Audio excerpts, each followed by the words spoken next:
How you doing, Miss Arkansas? What's up, Alex? Let me start that. Give me a little microphone. I can't.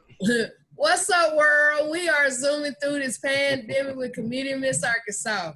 And I have a very special guest on today, a very funny, hilarious comedian. And I know I'm going to mess up his last name, so I'm going to let him say it. But my good friend, comedian Alex. Ansel. Cancel like cancel. What's up, everybody? I'm glad to be here with Miss Arkansas, and I'm here as Senor Tejas. There we go. Right. We're neighbors, basically. Right. Yeah. So how are you doing? How you dealing with this whole pandemic, shutdown, lockdown, whatever they want to call it? I've adjusted. I would say the first 6 weeks were pretty tough because I missed going on stage. I missed the interaction with people, the social element. But then there was also the underlying part of me that was like, oh, I'm lazy and I like to be at home and just watch stuff on Netflix and Hulu and Disney Plus and everything else in between. But I did miss performing a lot and hanging out with people. One of the big things I would do that would help me out I would do video calls, like do stuff on Zoom like we're doing now. I use FaceTime, use Facebook Messenger, things like that. So at the beginning, it was pretty rough. But then when it became like the new normal, it was like, okay, you just have to adjust and go with it. I've kind of rediscovered my love for video games, and I've been able to dust off a lot of the video games that I've bought and haven't played. So I've been having fun catching up on video games. Been doing a lot of writing and just kind of pivoting and revamping of where comedy takes us, because now it's a weird time for comedy. I had my first show back a week ago today, actually, at Hilarious 7, did 10 minutes, and I was nervous. And usually I don't get nervous for a 10-minute set, but because I haven't been on stage in 3 months, it was, but I've kind of been looking more into kind of doing stuff like this where I talk to people online, play video games with people online, and do kind of streaming stuff on Facebook and Twitch. And it kind of scratches that itch a little bit where I could perform, get that reaction from the audience. And then when I'm done with the show, my bed is right over there. I don't have to deal with drunk people after a show. So I've been adjusting. So how about you? Yes, you don't need nothing. Yeah, exactly. Just send the money to my account. I'll be good. Wow. Mm-hmm. So who or what inspired you to be a comedian? All my life growing up, I've had to kind of like defend myself. I was always like funny fat guy, and people would make fun of me, but then I'd make fun at them right back to them. And plus, I was always one of these kids. I always had a great appreciation and love of comedy. I grew up where I would have comedy on TV all the time. Even if I was doing homework, I'd have, Comedy Central, BET Comic View, all kinds of stuff. And I'd leave it on BET, especially at night when the uncut jams would come on. So there was some, I think I even was talking with my buddy Adam last night. Some of those Tony Braxton, SWV, and early Destiny's Child videos, I think made me a man. And but I've just had people all my life tell me, hey, you're funny, you should do comedy, you should be a comedian. And then oh god, how long was ago? About 12 years ago, I was 24 years old, and I did my first comedy open mic, and I literally had an index card, and I was just kind of like reading my jokes. I'd read the joke and then look at the crowd, read the joke, look at the crowd. And just that little reaction I got from those jokes that I came up with was enough for me to be like, you know what? I like this. I'm going to keep going. And yeah, I love it with all my heart, and I want to keep doing it until the wheels fall off, basically. That's right. So you've been doing it like 12 years now. Yeah, so 12 years since my first open mic, but 10 years professionally, where I always like to say I've been able to dupe people into paying me money for having fun on stage.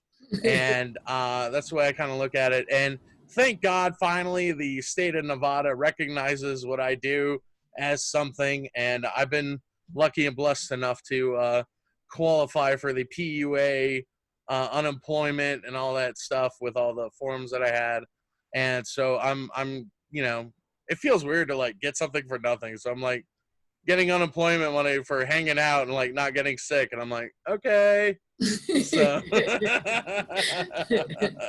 So I'm saving some of that money, paying off credit cards and whatnot, and Oh, cool. so Alex, do you ever get nervous when you do your comedy? I'm quick calling it nervous. Do you ever get anxious like, or anxiety or anything like that? Yeah, stuff like that. Cause nervousness is something. Yeah, usually it's always when it's when it's my first time at that venue.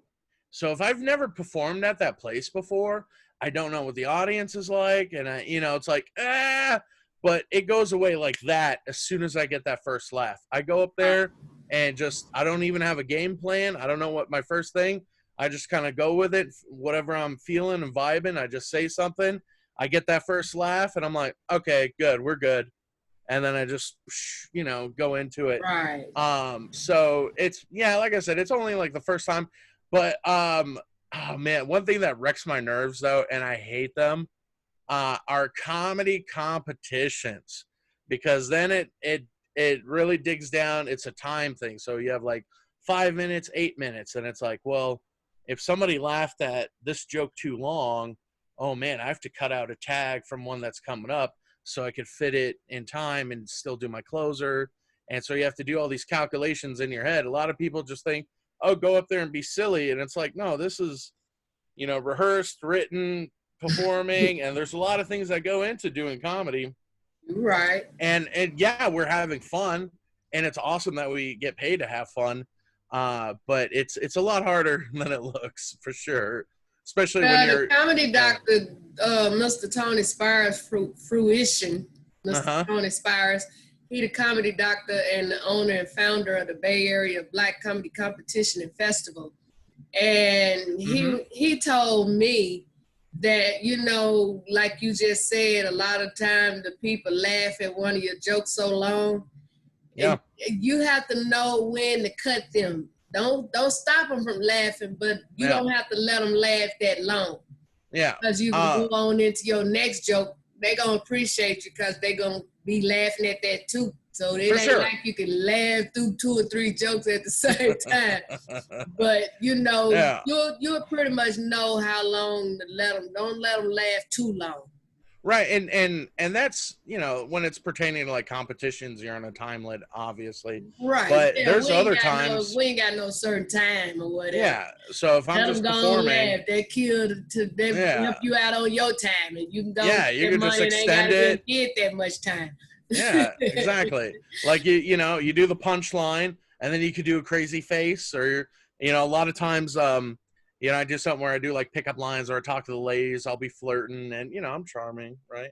And like you saw the face right there, and I'll use my facial expressions to get another laugh without saying a thing, and just be like, I'm so adorable, and just like, and it's great. It's like, because you don't have to write that. You get another joke. You get another 15 seconds that eats up. You don't have to write anything down. It's just because of how they see you, how they perceive you, and just like, So right. I see the Kool-Aid man behind you. Have you ever had kids being mean, saying, "Hey, Kool-Aid"? No. So I got the nickname Kool-Aid in middle school, and I was wearing a red shirt, and I was around some kids, and I just happened to say, and it was real tight on me, and I was always a big kid. If you look at my photos and stuff, and I've had tits forever, and I'm just wearing this tight ass red shirt, and I just like, I look like the Kool-Aid man, and then some kids were like, haha, you're the Kool-Aid man, what's up, Kool-Aid? And it really never bothered me, because I was like, it's like, it's got the word cool in it. It, like I owned it, so it took away people like making fun of me. And then I kind of worked with it. Then they're like, hey, why do they call you Kool-Aid? Because I make the ladies go, oh, yeah. Why do they call you Kool-Aid? Because I'm all up in your fridge, you know? Because I'll stain your couch, you know? So just kind of, you know, I worked it into it like that. And it was cool because everyone knew me. I could go to different social groups in high school, and middle school and high school. Everybody just knew me as Kool-Aid. Oh, that's Kool-Aid. He's funny and da-da-da, you know? So I never, you know, people ask me all the time, you don't get mad, you don't get offended. And I'm like, yo, there's worse shit to be if called. you can turn it around and make it work for you, it's no reason to get sad. Absolutely. You know? I'll be Kool-Aid till Kraft sues me. So and I love that commercial when that Kool-Aid guy used to bust through the walls and stuff, you know. Yeah, so yeah, that's a cool character. It's a great way to make an entrance at a party for sure. So whenever I step in somewhere, so once in a while, if I want to get everyone's attention, I'll just kind of bust through and be like, oh, yeah. And they're like, what the hell's this guy? And I'm like, bitch, I'm Kool-Aid. Let's do this shit. So the Hilarious 7 comedy show, how were they being cautious? It was insane because they were checking everyone's temperature as soon as you go in. They had the little, you know, the temperature gun thing. They'd aim at your forehead to read your temperature. Masks weren't mandatory, but all the staff there had masks and they had gloves on.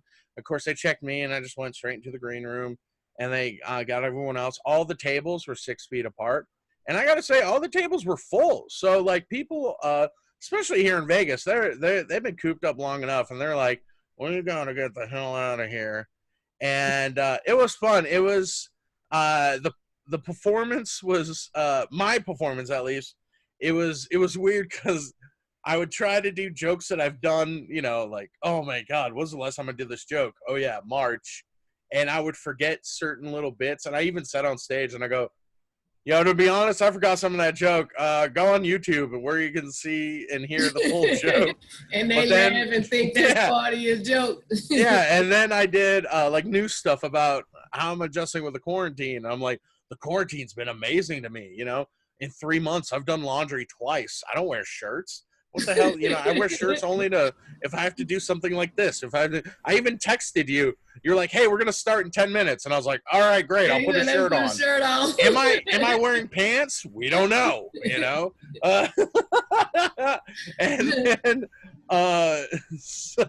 then other things I would talk about would be like, it's making women more desperate. How desperate are women in quarantine? Well, they're reaching out to me. So that's how I know that it's getting rough out there. Right. Wow. Have you ever had a heckler? And if you have, how did you deal with it? I mean, in my experience, there's 2 types of hecklers. There's people that they think they're helping the show, and you know, right? And especially in my experience, it's, you know, from me, what I know about heckling is from watching Comic View, right? That's the most obvious, or even Live at the Apollo, whatever, something like that, where there's audience interaction, heckling, and then boom, heckler gets shut down. Now there's YouTube videos all over that shit, Instagram videos all over it. Heckler gets owned. Right. So mostly, you know, so there's people that think they're making the show better, and I just kind of go, you know, I give them the dad voice. I'm like, no. You know, the first time I go, I'm good. Or, hey, buddy, you're not on the poster. I am, you know. And then if they want to be part of the show, it's not going to be good for them. For me, it's like a last resort thing. The other type of heckler is going to be somebody that's just beyond wasted. They're drunk. They're high. In Vegas, you never know. It happens a lot. You know, they're just under some kind of chemical influence. And then you just kind of have to, you know, either ride it out or just, you know, look at them and like I said, do the dad voice of the, you know, and I don't let it be part of the show. And I just go, you know, the first 1 or 2 times I just, no. And then hopefully it doesn't become a problem after that, you know? Right. So, and my other thing about heckling, it's not a very popular opinion, but usually people that aren't funny get heckled. Right. So if you're funny and you're too busy making people laugh, people don't have time to heckle you. You're right. So, Either you know, if somebody go to talking while you up there, yeah, the people they with normally make them shut up. Yeah, so if you're doing your damn job like you're supposed to, then boom, you know. Now, Right. The other pet peeve I have, and it'll make my blood boil, is, and I had this happen, and it was another entertainer I found out. So it's Vegas. I'm performing. I'm hosting. And there's a gentleman in the front row on his cell phone, very obvious. And I'm like, dude, like, don't do that in the front row. I'm up here working, performing. Right. It's super disrespectful, okay? I'm not some, you know, freaking Netflix bullshit you could pause, or you're doing your dishes, or you're folding laundry. Right. I'm up here working. You came into this room, into this casino. You paid a cover. You're buying drinks. I'm up here getting the show ready, right? And, you know, doing my jokes, talking about me, and not even talking about me, because it's like, yo, these next comedians are going to be amazing, da-da-da-da-da. Right. And so this guy was just obviously on his phone, and the first thing I do, I'm like, bro, you better be on Domino's, and you better be ordering for the both of us, right? And as I said that to him, the people around him were laughing, but he was so in his phone that he didn't give a shit. Exactly. And I was like, right? And if you have to be on your phone, then just excuse yourself. Please, right. Leave the showroom.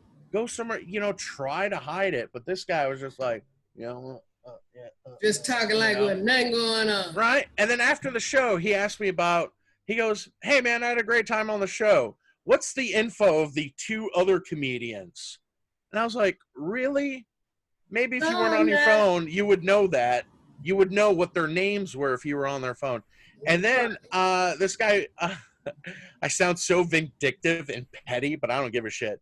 Man, so I found this guy online. And he ended up like, he's like Mr. Who's, I don't even know his name. This is how, you know, I don't give a shit. But he was like older dude. He sang with all kinds of people, like you name it, Tina Turner, blah, blah, blah. You know, he's consummate professional, backup singer here, choreographer, did all this shit. And then he commented on somebody's post. And of course, me being the petty asshole I am, I was like, oh, that'd be, you know, it'd be great if as a performer, or I put something like, oh man, I can't wait to go to your show and be on my phone in the front row. And, you know, something like that, like real, right. You know, and I don't like to be that petty, but I was just like, you piece of shit, you know? Right. I'm trying to work. Would expect people to go outside or just don't answer, you know? Yeah, just anybody in their right mind when they come to a show. Yeah. They don't have to turn their phone off, but at least put it on silence, you know?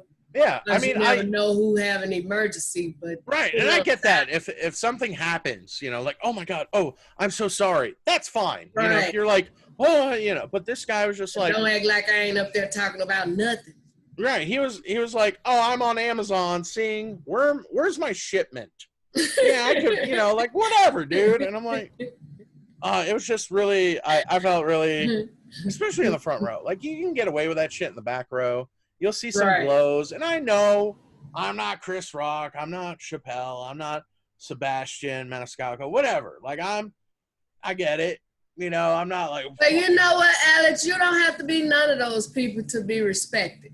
Yeah, thank you. You know, right? And you are amazing. And not only are you amazing, you've been blessed to have your own night at the Jimmy Kimmel's Comedy Club. Yeah, that was here in Las Vegas. You know what I'm saying? Super fun. Yeah. Yeah, that was. So you don't have to be those people. You are somebody. Oh, thank you. So I'm shitty at humility, so I fake it really well. That's all right. You find people like myself to talk about it. So yeah, that was take it out on the stage, you know. Damn right. You know, it's like it's weird. Comedy is one of those weird things where if you're not humble, you look like an asshole, you know? Like, for example, during the day, before I did comedy, I did I was a salesman. I did graphic design. And if you go into a job interview, you can be like, you know what? You should hire me because I'm the best damn salesman. I could sell ice to an Eskimo. I could sell this. I could do this. Blah, blah, blah. Oh, I'm amazing. But if somebody comes up to you and they're like, hey, you're a comedian, why should we hire you? And if you go, well, I'm the funniest motherfucker on this goddamn planet, ain't nobody shit compared to me. It's like, okay, next. Like, fuck this guy. Right. So you just, and I learned that early on. Somebody kind of like took me aside, one of the comedy elder statesmen in my scene back home in Texas. And, they kind of did the old, hey, come over here, young blood. And it kind of like schooled me on some shit. And I just went, oh, yeah, that makes sense. Yeah, I don't want to be that guy. And now when I see it in new comics and open micers coming up, and I kind of feel that responsibility of like, oh, I have to pass that knowledge on and go, hey, come over here for a second. Hey, man, hey, lady. I be trying to tell different ones something, but sometimes they feel like you think you know everything. And it's not that we know everything. We just don't want to see them go through some of the stuff we have went through. Exactly. It's like learn from my mistakes so you don't have to make the same ones. Right. Absolutely, for sure. Well, Alex, I know you done seen it too, and I have seen it where a lot of comedians, before they take the mic, they got to do push-ups, sit-ups, run around the block, fight the air, talk to the wall, and have a certain tomato and all kinds of stuff. There's all kinds of rituals for sure. Right. So is it anything in particular you have to do before you take the mic? Maybe get a shot of whiskey. I don't know. Check my phone to see if not really. I'm just I do like to have. Like, what I hate is like, oh, I'm talking to comics, talking. Show starts, let me go up. I don't really like that. If anything, I'll try to remove myself 5-10 minutes before the show and just kind of like get in my own head and be like, okay, this is, and almost like I learned this from like a book I read in middle school about Michael Jordan. He would visualize success. And so I'd be like, ooh, I would close my eyes and be like, I'm going to do this joke and these people are going to laugh. I'm going to do that joke and just go from there. So I'll do that. And then if it's competitions, I have this weird thing whenever I do comedy competitions, and I learned this from listening to a podcast. It was, let's see, who was on the podcast? It was, okay, so Chris Rock was being interviewed, and they were asking him about, hey, man, you're about to do the Garden. You're about to do Madison Square Garden. Like, how do you prepare for it? And so Chris Rock goes, oh, I talked to Andrew Dice Clay. Because Andrew Dice Clay during the 80s did the Garden all the time.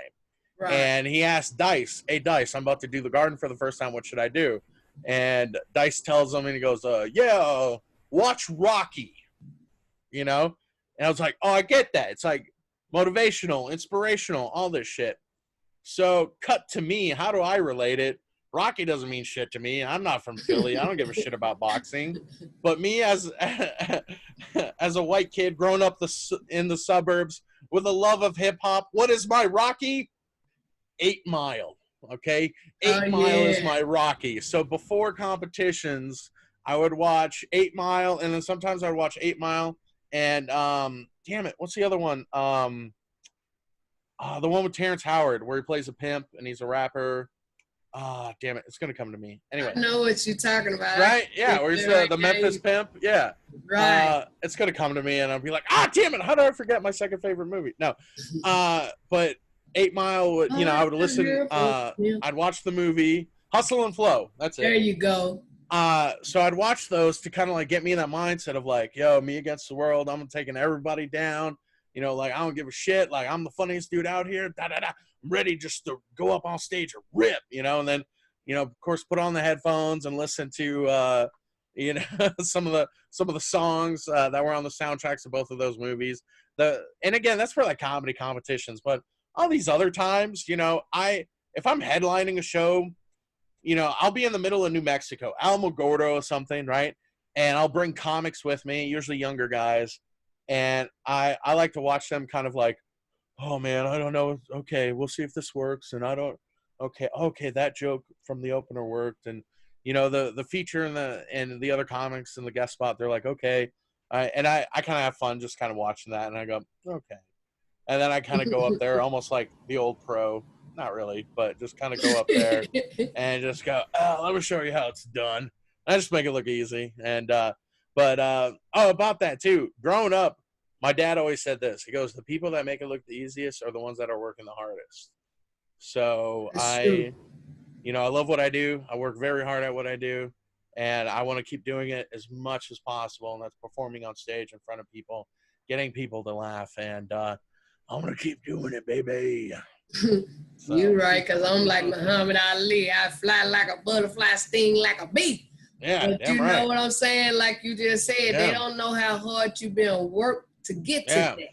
Yeah, and my favorite thing to do is when I go to a new place where they don't know me, because like I know what I'm capable of, and I love what I do. I know I'm good at it, but I'll go to like LA or some of these other places, and I don't have like TV credits. I don't have any movie credits. I don't, A lot of them don't, but the hosts bring them up like they do.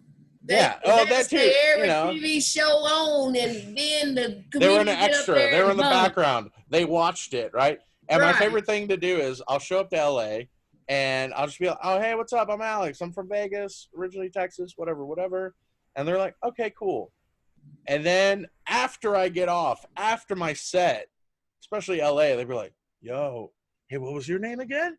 How long you been doing comedy? Who do you know? Hey, should I come out to Vegas? And it's like, yo, really? Now you kissing my ass because you know what I'm capable of? Like, and I always like to just like, show up to a place and be real unassuming, have a good time, and like, I mean, I was it doesn't matter what type of show. I'm from San Antonio, so you get a lot of Mexicans and Latinos, and a lot of white people. Like, you could drop me in anywhere and I'm good. I did a show I want to say it was about a year ago with Jay Devon, urban room, right? Black room, basically. Right. It's like, oh, this will be fun. I'm the white boy named Kool-Aid. And I had a fucking blast, I just came in there and I was me, just went, hey, what's up? But you know what I learned? I'm going to call you Kool-Aid. Know what I learned? If you funny, you funny. Exactly. And it don't matter what the audience is. It could be all black, all white, all Latino, all whatever. Yeah. I done had some Chinese people laughing. They didn't know what the hell I was saying. Yeah, I didn't know what I was eating when I did it. So. And then I had this one white friend, I still have her. And she said, Miss Arkansas, we going to go to an all-white party. And me as a African-American black chick, all white party to me put all white clothes on. Oh, okay, right on. There you go. I was going to say beautiful Nubian princess. It was a Halloween night. I'll never forget it. I went stepping up in there. I was the only little chocolate chip in there. And I was the only person had white on other than that ghost that was flying around. And I started them off laughing because they had, ghosts. You know how they decorate for Halloween. Yeah. And one of the ghosts, I messed up and spotted him, and his face was blacker than this wig I got on. And I told him, I said, y'all know what? I said, I was tripping at first when I came in here, but I'm all right now that I see I ain't the only black person in here. And I pointed at that ghost, and they was laughing, and then I just started hitting them with my regular jokes. Yeah, for sure. And I was drinking then, and oh, God, when I tell you they had me so drunk. Well, like, oh my God, do you want another? Give her another shot. Give her another shot. Look,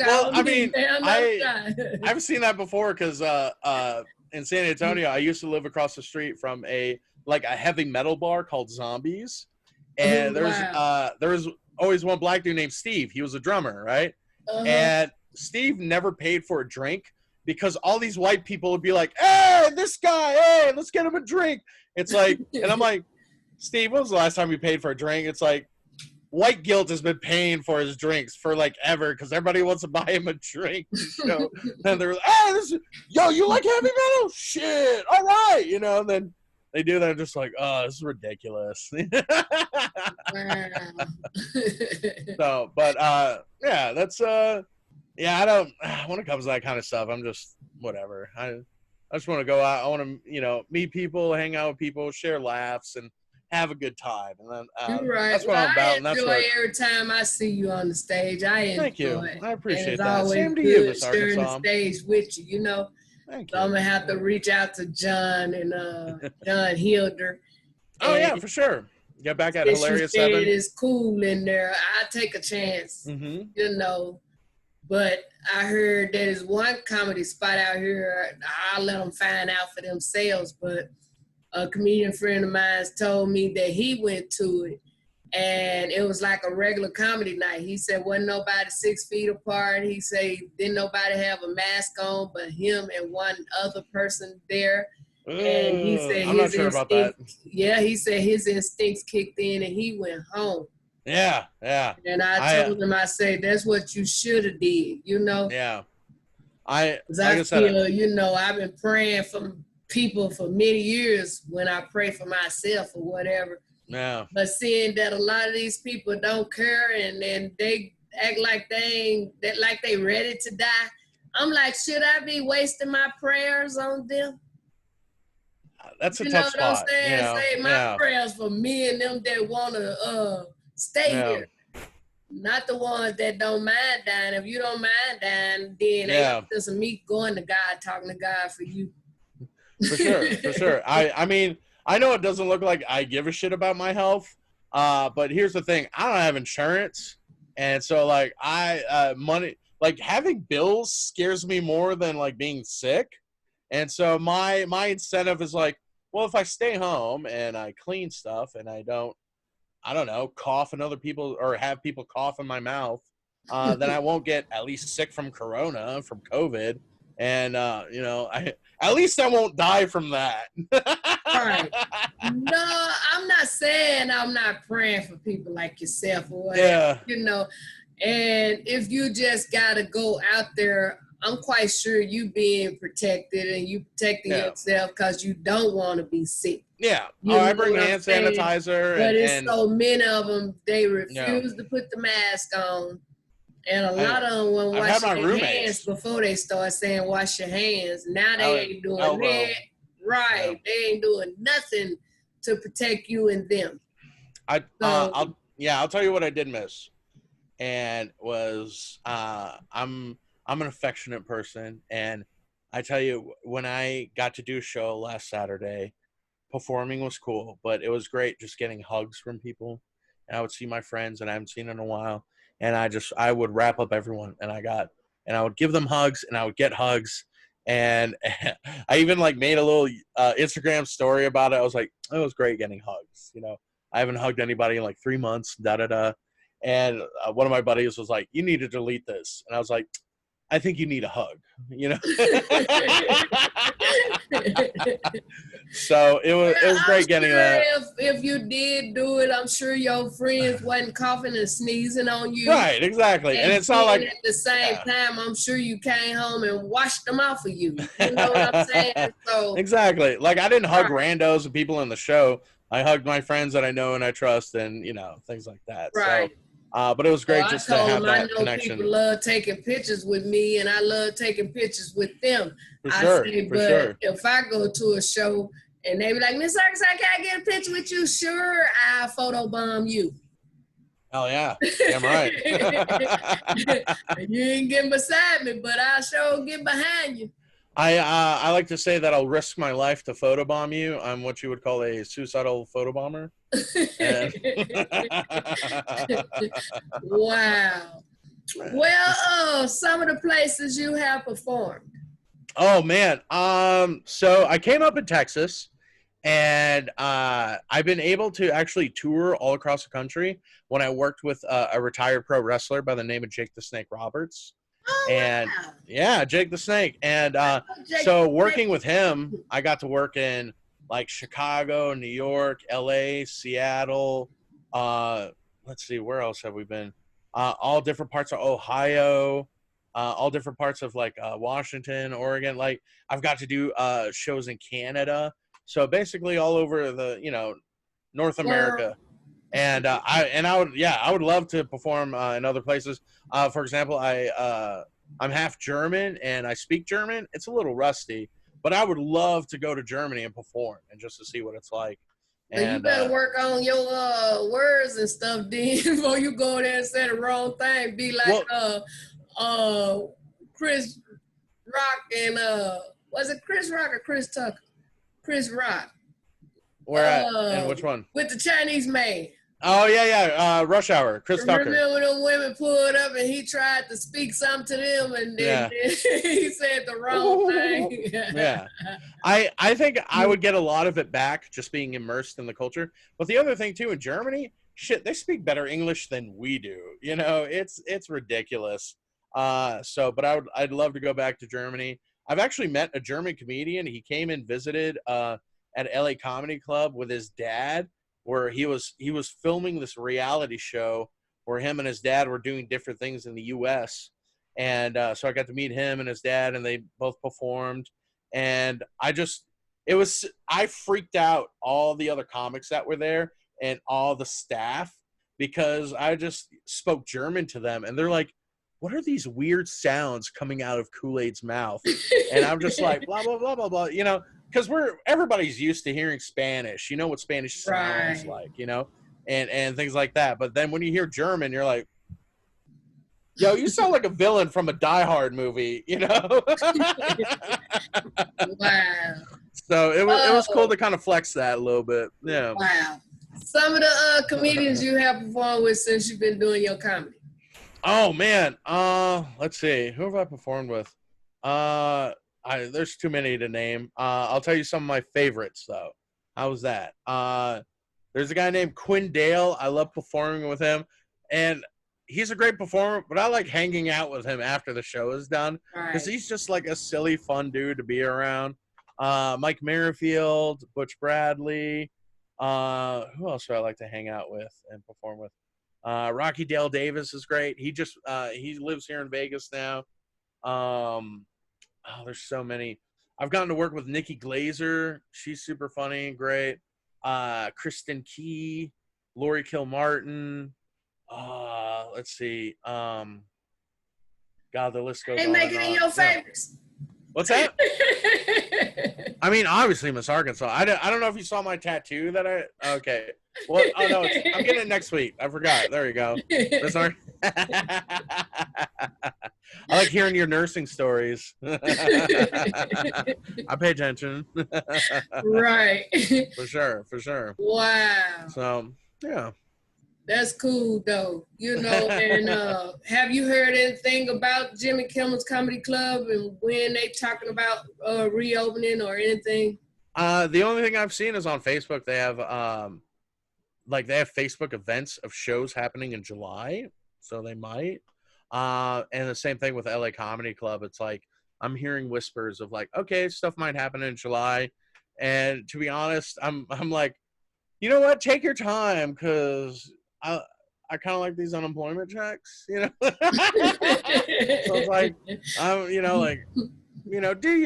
let's all be safe, you know, and let's wait it out. Let's make sure everyone's healthy and we have a vaccine. And that ain't no joke. That's for real, you know. And we don't want to be sick, and we don't want to see other people sick. So for sure. Yeah. And like I was saying earlier on one of my interviews, I say a lot of these are not all the club owners, because some of them ain't in no hurry to open because they don't want to be sick. But you got some of them that's money hungry, and they opening it up. They lying to the public like they making people use this, that, and that, and they're not making them use it. And then they taking a chance on us getting sick along with other people. That's like Donald Trump was going to do a rally or did it. I don't know if he did it, but he was going to do a rally in Tulsa, Oklahoma. Yeah.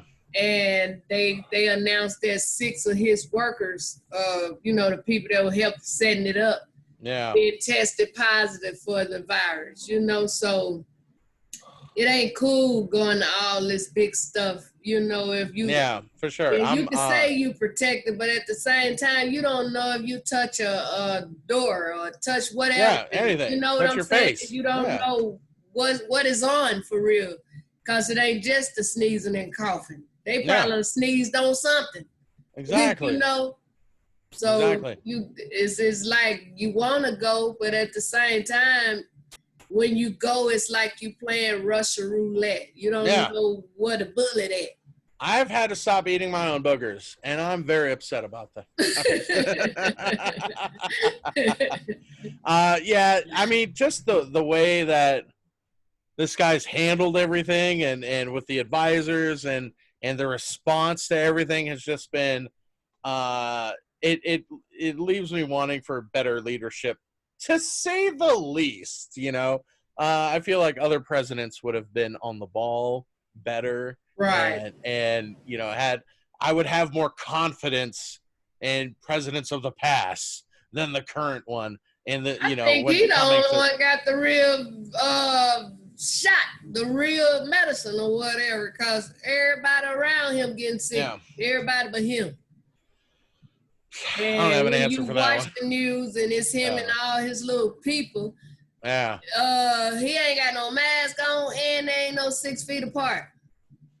Of course not. He's got to portray. It's all about image.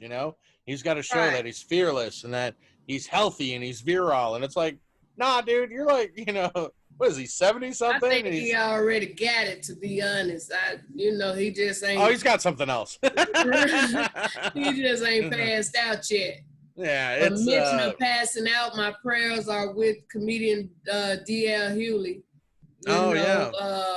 I'm praying that all is well with him, and whatever caused him to pass out or whatever, I pray that they find that problem. I've got to work with him. I did The Door, right, while he was at my home club. Class act, amazing performer. He had, we were talking about hecklers earlier.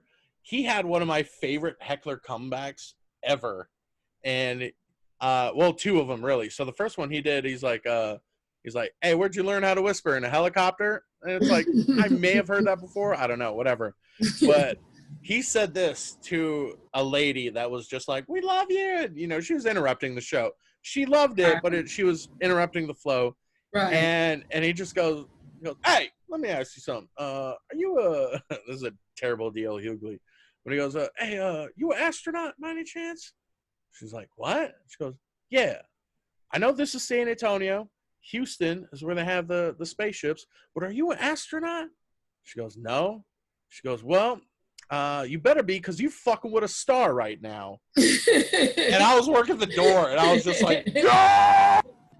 Yeah! Hanging out with other comics, just like, yo, it's over. It's like, shut the fuck up after that. You hear that He had shit, him going, according to a little video that went viral showing that he did pass out. He had him going then, but you could tell something was wrong with his voice. Yeah. And then a few minutes later, he passed out. Yeah. And my concern was when the man grabbed him and said, I got you or whatever. He had him, but his head hit that floor pretty hard. Oh, shit. I didn't realize that. I got to check that out. Like I said, and they saying he all right, and people announcing that he all right. But my thing is make sure you go and let them do all kind of tests first, and then say if you all right. Definitely going to be sending him positive vibes and healing energy and all that kind of stuff. We praying for you, Mr. D.L. Hughley. Hell yeah, man. Yeah, I don't know if you remember me, if you're going to see this. I'll put a photo on Twitter where we're posing, and of course he's wearing this badass, dope-ass suit, and I'm in some, like, bowling shirt with my Kool-Aid chain. I'm like, hey, like, what's up? This is not a hostage. You have a picture of you with him posted now. I do. And send some positive vibes. Absolutely. Don't wait for people to pass away and then put their picture up. No. You know what I'm saying? Put people picture up and let them know you're praying for them and praying with them. And absolutely. And, a lot of people pass. Then people go dig up old pictures. People didn't even look like that no more. I got to Photoshop it. Well, I have a show on the Comedy Virtual Crunch. Oh, hell yeah. At 6 p.m. All right. Well, I'll let you go then. Funny lady, comedian J-Rock, comedian Wood Doctor and Roscoe. And all right. comedian Miss Arkansas and a few. I know her. and a few special guests. So that's at 6 o'clock, and it's only $6. So Oh shit. Okay. Yeah, yeah. I got that. I think. Yeah, I'm pretty sure I got that. There you go. I'll put some of that unemployment money to use. Right, $6. Heck But yeah. this have truly been an honor speaking with you and seeing that you are alive and well, and all go well. God stay the same. Hope to see you out there on the stages again. Damn right. Thank you so much. Yeah. And you get back over there to Jimmy Kimmel's, and you need a little opener or something. Oh, for sure. Absolutely. Heck yeah. You got to get Senor Tejas and Miss Arkansas on the same bill. They won't know what hit them. So I just want to say thank you so much for having me on the show. Emailed, what's his name? The general manager. There's a Carrie and a Gary. Probably Carrie. Carrie, the lady. Right. Yeah. Gorgeous lady too. Right. Yeah. And Ed or somebody. And I got to relearn all their names. I'm so bad with names. His name is Eddie. The floor manager. Something. He's the floor manager. Right. Okay. Yes. Yeah. Okay. So I emailed him, and cause when he saw me at the they ain't calling no competition, they call it a showcase. Oh yeah, I remember that. Uh-huh. Right. Right. We're gonna have 800 comics, do 17 minutes each. But Carrie and him, they said how they really enjoyed me, and he told me to send him an email. Hell yeah! Started me getting a night over there, but I'd emailed him about 3 times. I mean, it ain't came back as a spam or nothing. So maybe I just got a call or something. Nature of the game. That's how it is. I always send emails, and then every once in a while they're like, "Oh, hey, buddy, what are you doing?" And I'm like, "You should know how I'm doing because I sent you my calendar. If you would have looked at that, you would have known. But what's up?" And then you always go, "So what do you need? What can I do for you? How can I help you out?" Okay, well, I'll send him a couple of more. There you go. Hell yeah. Well, my buddy, how can these people follow you? Let's see. On social media, everything is Y2 Kool-Aid. Letter Y, number 2, KOOLAID.